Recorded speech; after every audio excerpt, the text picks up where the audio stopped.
전 세계가 이란 상공을 주목했습니다. 그곳은 미국 군사 역사상 가장 논란이 많은 항공기 로키드 마틴 F-35 라이트닝2의 궁극적인 시험장이 되었습니다. 수십 년간 비평가들은 이 비행기를 1조 달러 실패작이라 불렀습니다. 그들은 이 비행기가 너무 무겁고 너무 느리고 너무 비싸며 지나치게 복잡하다고 불렀습니다. 미국의 적들은 F-35가 결코 그 명성에 걸맞지 않을 것이라는 가정하에 전체 방어망을 구축했습니다. 그러다 이란에서 전쟁이 시작되었고 F-35가 하늘로 날아올랐습니다. 단 한 달 만에 라이트닝2는 공중전의 규칙을 완전히 새로 썼습니다. F-35는 조용히 공중에서 적기를 격추했고 바다 위에서 드론을 요격했으며 다른 전투기라면 격추됐을 지대공 미사일의 직격탄도 견뎌냈습니다. 이제는 그에 대한 의심을 완전히 잠재웠어야 했습니다. 하지만 F-35 프로그램은 처음부터 논란에 시달렸습니다. 이 전투기들이 전투 임무를 수행하기도 훨씬 전에 군사 분석가들과 방위 전문가들은 똑같은 주장만을 반복했습니다. 그들은 이 5세대 전투기가 엄청난 돈 낭비라고 주장했습니다. 그들은 이 전투기의 스텔스 기능이 단순 마케팅 수단이며 기술 사양도 근거 없는 유행어라 주장했습니다. 그들은 펜타곤이 1조 달러를 들여 값싼 구형 적기와의 근접전에서도 못 이기는 비대한 전투기에 낭비했다고 비난했습니다. 이란은 전혀 다른 형태의 공중전을 준비하며 이른바 스텔스 무력화 레이더 체계와 민첩하고 가벼운 전투기에 막대한 투자를 했습니다. 그들은 만약 미군 조종사들을 가시거리 안으로 끌어들일 수만 있다면 F-35를 격추시키는 것은 식은 죽 먹기라고 믿었습니다. 그러나 이 모든 전제는 잘못된 기반에 세워졌습니다. F-35의 비평가들은 이 전투기의 핵심을 완전히 놓치고 있었습니다. 왜냐하면 F-35는 기존의 전투기가 아니기 때문입니다. 이것은 날아다니는 슈퍼컴퓨터이자 적이 존재를 알아차리기도 전에 적을 보고 들을 수 있는 차세대 항공기입니다. 이것은 정보를 빨아들이는 날아다니는 스펀지로 첩보를 모으는 역할을 합니다. 이 항공기는 다른 항공기와 정보를 즉시 공유해 아군 부대의 표적 지정 등 데이터를 제공, 항상 위협보다 앞설 수 있게 합니다. 이란은 전통적인 근접 공중전, 즉 도그파이트를 준비했지만 미국은 도그파이트 자체가 일어나지 않도록 차세대 살상기계를 만들었습니다. 그리고 이란 전쟁의 개전 첫 몇 주 동안 이 기계가 얼마나 치명적인지 정확히 증명되었습니다. 2026년 3월 4일 이란이 F-35에 대해 알고 있다고 생각했던 모든 것이 무너진 날입니다. 이른 아침 한 이란 조종사가 야코블레프 EH크-130을 타고 평소의 순찰 경로를 비행합니다. 그는 이란의 수도 테헤란 상공을 샅샅이 살피며 지평선 너머에서 이스라엘이나 미국군의 미세한 흔적이라도 나타나길 지켜보고 기다립니다. EH-130의 센서는 아무 반응이 없고 그는 아무것도 보이지 않지만 적 항공기가 나타나면 조종사는 즉시 교전할 준비가 되어 있습니다. 러시아에서 개발된 예크-130은 1996년에 첫 비행을 한 아음속 2인승 전투기로 역사적으로 제트기 훈련기와 경전투기로 모두 사용되어 왔습니다. 이 전투기는 5세대 스텔스 전투기와 맞서기 위해 만들어진 건 아니지만 테헤란 상공에서 임무를 수행하는 구형 전투기도 실전에서는 여전히 위협이 됩니다. 이 전투기는 약 6,600파운드의 전투 적재량을 싣고 정밀 유도 폭탄, 로켓, 공대공 미사일 등을 탑재할 수 있습니다. 이 전투기는 기동성과 강력한 추력, 대중량비로 유명합니다. 즉, 양쪽 비행기가 서로를 볼 수 있는 1대1 공중전에서는 야크-130의 뛰어난 기동성이 심지어 더 현대적이고 비싼 전투기들에 비해서도 우위를 제공합니다. 그리고 야크-130이 직접적인 공중전에서 승리하지 못하더라도 근처의 지대공 미사일 포대와 지상부대가 침입자에게 일제히 대응하도록 알릴 수 있습니다. 적어도 이란은 그렇게 믿고 있지만 그 믿음은 이제 가장 큰 시험대에 오르게 됩니다. 수십 마일 떨어진 곳에서 이스라엘 공군 조종사들로 구성된 한 비행대가 테헤란을 향해 가고 있습니다. 그들의 임무는 적진 깊숙이 침투하여 수도에 있는 이슬람 혁명 수비대의 핵심 지휘센터를 타격하는 것입니다. 선두에는 표준 F-35를 기반으로 한 이스라엘 F-35I 아디르 전투기들, 즉 강력한 자들이 나서고 있습니다. 하지만 몇 가지 독특한 개조가 더해져 다른 기체들과 차별화되어 있습니다. 이 모델은 기존 항공 전자장비 위에 이스라엘만의 전자전 시스템이 추가되어 더욱 다양한 기능을 제공합니다. 조종사는 특수 헬멧을 착용해 머리 움직임을 추적하고 전장의 360도 디지털 지도를 실시간으로 표시합니다.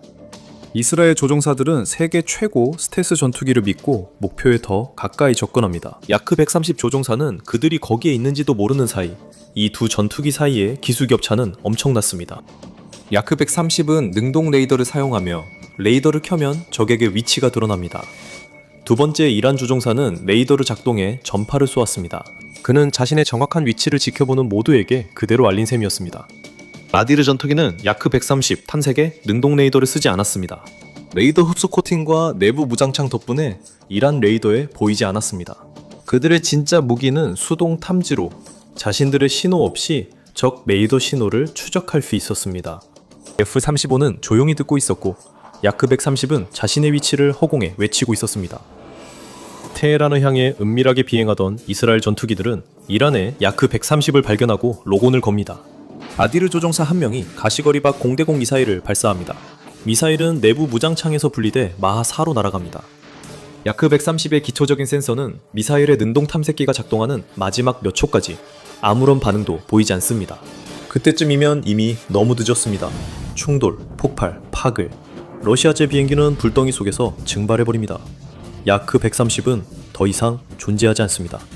이스라엘이 적 항공기를 격추한 것은 40년 만에 처음이며 F-35 프로그램 역사상 최초의 유인 공대공 격추입니다.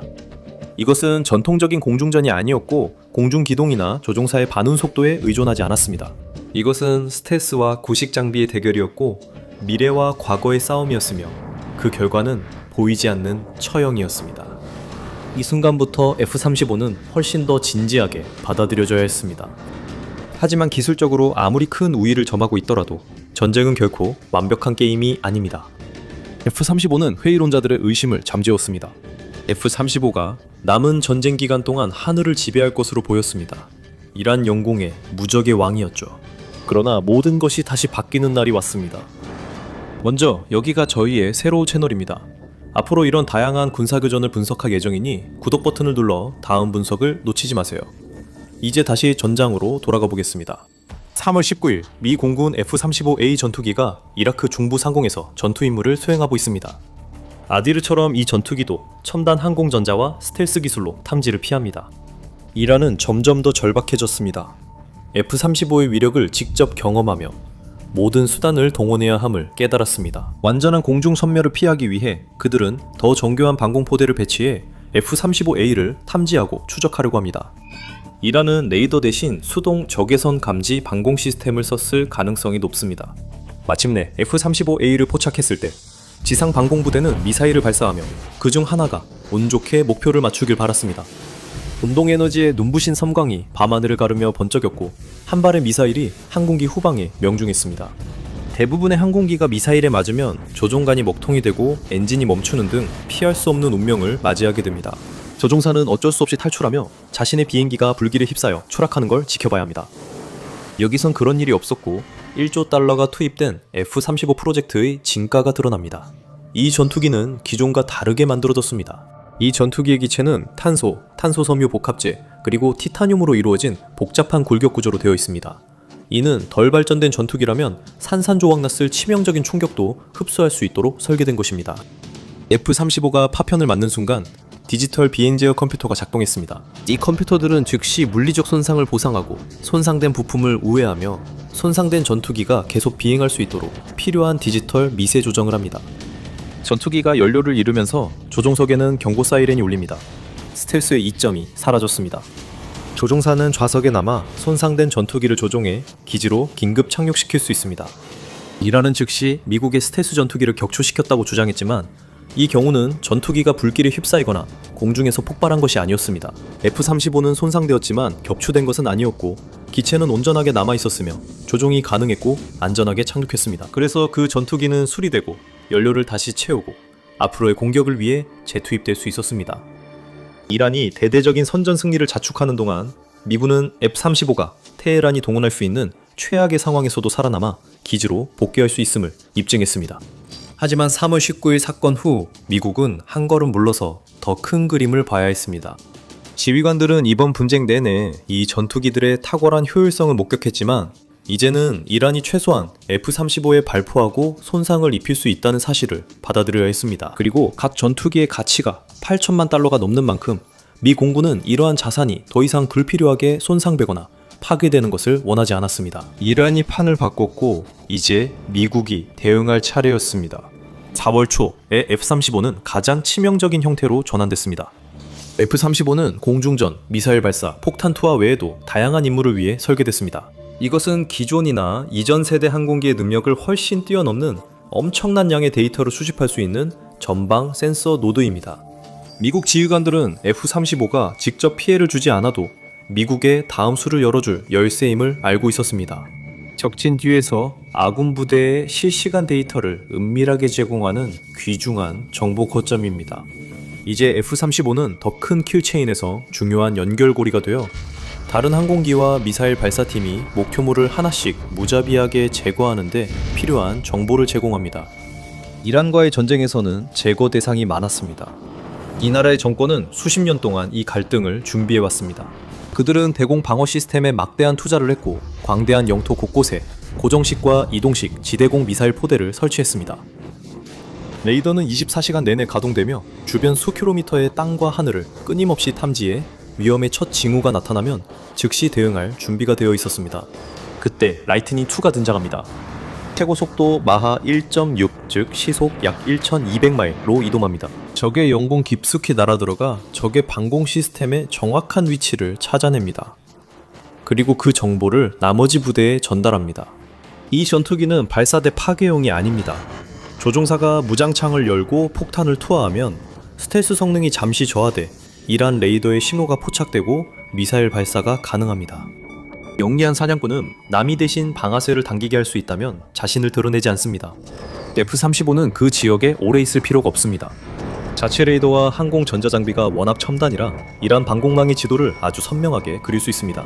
레이더 방출원을 파악하고 발사대 위치를 식별한 후에는 F-35의 임무가 사실상 끝나게 됩니다. F-35는 안전한 거리까지 신속히 물러나고 위험구역 밖의 타격 전력이 임무를 이어받습니다.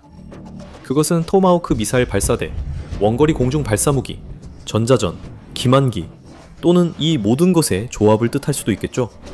F-35가 데이터를 제공했고 이제 부대가 이를 바탕으로 위협을 제거하는 것이 중요합니다. 이것이 이란과 같은 나라들이 오랜 세월에 걸쳐 구축해온 복잡한 지대공 미사일 네트워크를 무너뜨리는 방법입니다. 정면 돌파나 적을 압도하려다 일부 손실을 감수하는 방식이 아니라 데이터를 활용하고 그 샘 기지에 표적을 지정함으로써 이루어집니다. 스텔스 기술로 이 항공기는 다른 항공기보다 더 가까이 접근할 수 있고 몇 분 만에 탐지되어 격추되지가 않습니다. 그 센서는 탁월한 정확도로 지형을 감지하고 지도화할 수 있습니다. 그 통신 시스템은 모든 정보를 다른 항공기, 전차, 함선 등과 공유할 수 있게 해줍니다. 그리고 그 똑똑하고 직관적이며 미래지향적인 설계 덕분에 조종사는 내내 데이터에 파묻히지 않고 안전하고 신속하게 진입하고 이탈하는 데 필요한 정확한 정보와 지원만을 받을 수 있습니다. F-35 비판가들은 이 프로그램을 분석할 때 F-35가 높은 가격을 정당화하려면 세계 최고의 근접 공중전 전투기여야 한다고 생각한 것이 가장 큰 실수였습니다. 하지만 오늘날의 전장은 달라졌습니다. 이제 하늘은 가장 날카롭게 선회하거나 가장 빠르게 회피 기동을 할 수 있는 항공기가 지배하지 않습니다. 오늘날의 전장은 올바른 시점에 올바른 데이터를 얻고 그것을 올바른 방식으로 활용해 적보다 우위를 점할 수 있는 시스템에 유리하게 작용합니다. 이것이 F-35가 만들어진 이유이며 이란 전쟁은 F-35가 그 임무에 얼마나 완벽하게 맞게 설계됐는지를 입증했습니다. 세계는 F-35가 유연성을 발휘하는 모습을 3월 말까지 기다릴 필요가 없었습니다. 전쟁 전에도 이 전투기가 단순한 공중전 기체가 아님을 증명하는 사례가 이미 있었습니다.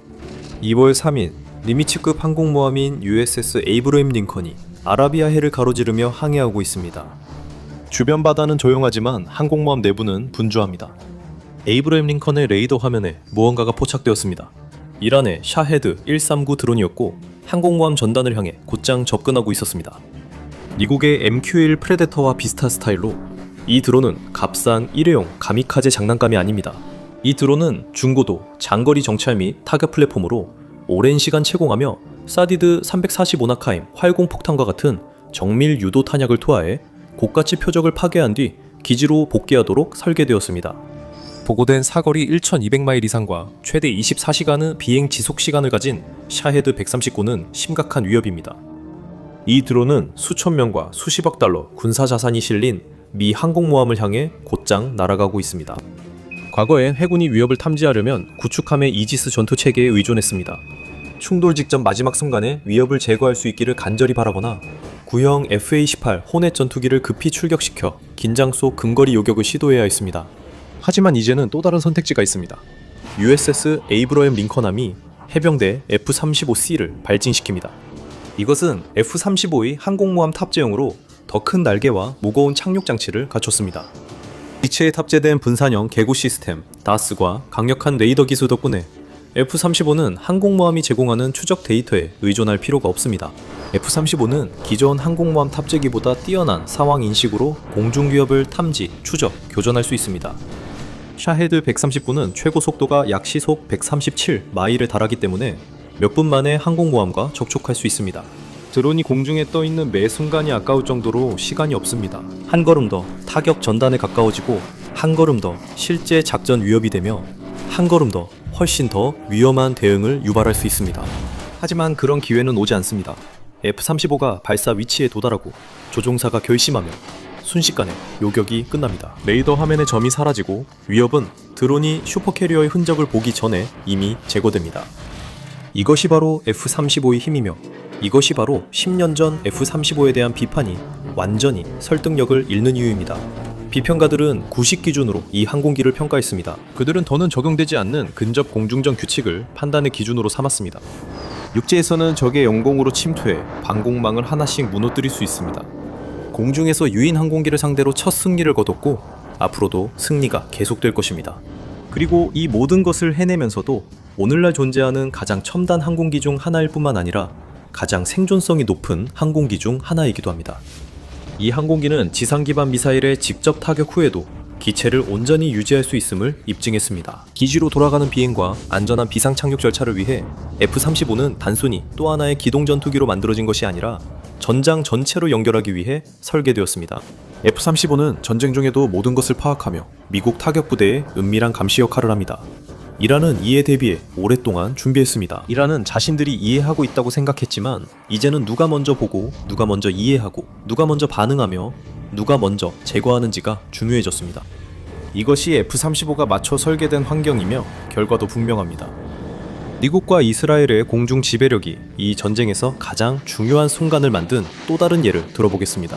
동맹군이 어떻게 아야톨라를 제거하고 단 한 번의 치명적인 공격으로 이란 정권의 수뇌부를 제거했는지에 대한 다음 영상을 시청해 보십시오. 시청해 주셔서 감사합니다. 다음 전장에서 뵙겠습니다.